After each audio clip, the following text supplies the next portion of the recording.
আমরা সকলেই জানি এবং মানি যে আমরা রব্বে কারিমকে আল্লাহ তাআলাকে প্রচুর পরিমাণে ভালোবাসি।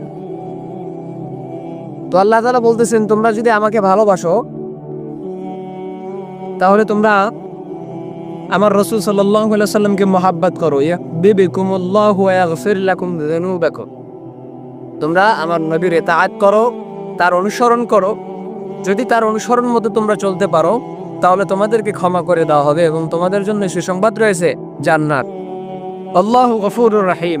আল্লাহ পাক রব্বুল আলামিন ক্ষমাশীল, তিনি হচ্ছেন দয়ালু, তিনি চিরঞ্জীব, তিনি মানুষকে ক্ষমা করতে ভালোবাসেন। আপনি যখন কোনো ভুল করবেন আবার ফিরে যাবেন রবের দরবারে, তো রব আপনার গুনাহগুলোকে ক্ষমা করতে প্রচুর পরিমাণে ভালোবাসে।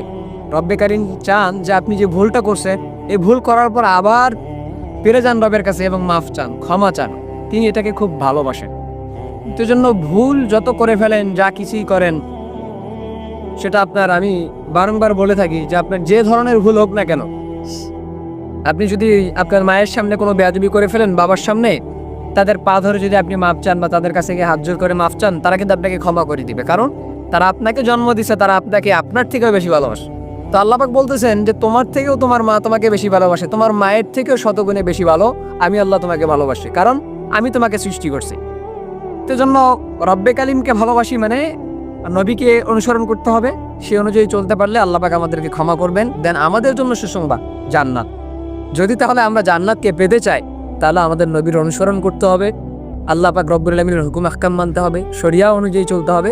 তাহলেই আমরা পরিপূর্ণ মুমিন হতে পারবো, তাহলে আমাদের জন্য সুসংবাদ, আমাদের জন্য যেটা রাখা হয়েছে জান্নাত, সেটা আমরা পাবো।